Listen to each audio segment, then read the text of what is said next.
সব শুনে আমার শ্বশুর আমাকে এক ধমক দিয়ে বলল, শাশুড়ি মারা গেছে আর এখানে নাটক বানানো হচ্ছে, তুই মেরেছিস, এখন এসব জিন ভূতের নাটক করছিস। এই বলে তিনি দৌড়ে এসে আমার গলা চাপ দিয়ে ধরলেন। এত জোরে গলা চাপ দিয়ে ধরেছিল যে আমার নিঃশ্বাস নিতেও কষ্ট হচ্ছিল। আমি দেখলাম দূরে দাঁড়িয়ে আছে ফারিদ জিন। সে রাগে ফুঁসছে, কেন আমি তার কথা বলে দিয়েছি, তার জন্য হয়তো সে আমাকে আর বাঁচাতে আসবে না।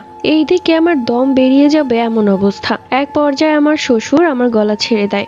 এরপর তার স্ত্রীকে জড়িয়ে ধরে হাউমাউ করে কাঁদতে লাগলো। একটুর জন্য প্রাণে বেঁচে গিয়েছি, নয়তো আজ হয়তো আমার শ্বশুর আমাকে মেরেই ফেলতো। এর মধ্যে কান্নার আওয়াজে গ্রামের আরো মানুষজন এই বাড়িতে চলে এসেছে। এসেই বলছে, কি হয়েছে, এত কান্নাকাটি কিসে? তখন আমার যা আমার দিকে আঙ্গুল তাক করে বলল, ও মেরেছে আমার শাশুড়িকে। ও আসলে মানুষ না, ও একটা ডাইনি। এই সংসারে ঢোকার পর থেকেই অশান্তি হচ্ছে। এরপর আমার যা আরো বানিয়ে বানিয়ে কথা বলে। আমি নাকি অনেকবার আমার শাশুড়িকে মারতে চেয়েছিলাম, কিন্তু পারিনি। আমার যা এসে বাঁচিয়েছেন, এবার সুযোগ পেয়ে তাকে মেরে দিয়েছি। এই সমস্ত মিথ্যা কথা সবার কাছে বলল। সব শুনে আমি কাঁদছি, কিছুই বলতে পারছি না। আর আমার কথা এখন কেউই বিশ্বাস করবে না। তখন গ্রামবাসী প্রচুর ক্ষেপে যায় আমার উপর এবং বলে, এই মেয়েকে এক্ষুনি গ্রাম থেকে তাড়িয়ে দিতে হবে। আমি তখন কাঁদতে কাঁদতে শ্বশুরের পা জড়িয়ে ধরলাম আর বলতে লাগলাম, বিশ্বাস করেন আমি কিছু করিনি, আমি কিছু জানি না। কিন্তু আমার শ্বশুর তখন বলল, জানিস না, কিছুক্ষণ আগেই তো জিন ভূতের নাটক সাজিয়েছিলি, এখন আবার কিছু জানিস না মানে?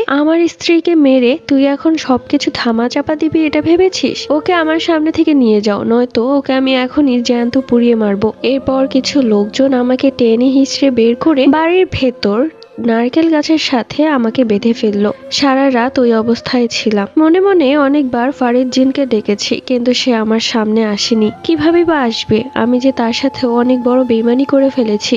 ফজরের ওয়াক্তে আমার শাশুড়িকে দাফন করলেন। এরপর গ্রামের গণ্যমান্য ব্যক্তিরাই বাড়িতে এলেন এবং সবাই গোল করে বসলেন। মাঝখানে আমি ছিলাম দড়িতে বাঁধা গাছের সাথে। গ্রামের চেয়ারম্যান আমাকে বললেন, কিভাবে পারলে তুমি এই কাজ করতে? তুমি নিজের হাতে তোমার শাশুড়িকে কিভাবে মারতে পারলে? আমি তখন কাঁদতে কাঁদতে বললাম, আল্লাহর দোহাই, আমি কিছু করিনি, আমি মারিনি তাকে। তখন আমার শ্বশুর অনেক বেশি উত্তেজিত হয়ে যায় এবং বারবার তেড়ে আসে আমাকে মারার জন্য। আর কিছু লোকজন তাকে আটকায়। কিছুক্ষণের মধ্যে আমার বাবা মা সেখানে উপস্থিত হলো এবং আমাকে এই অবস্থায় দেখে মা কাঁদতে লাগলেন। বাবাও লজ্জায় মাথা নিচু করে ফেললেন। আমার মা দৌড়ে এসে বললেন, কি করেছে আমার মেয়ে? আমার মেয়েকে এভাবে বেঁধে রেখেছেন কেন? তখন আমার যা বলল, আপনার মেয়ে আমার শাশুড়িকে মেরে ফেলেছে, এই জন্য আপনার মেয়েকে আমরা বেঁধে রেখেছি।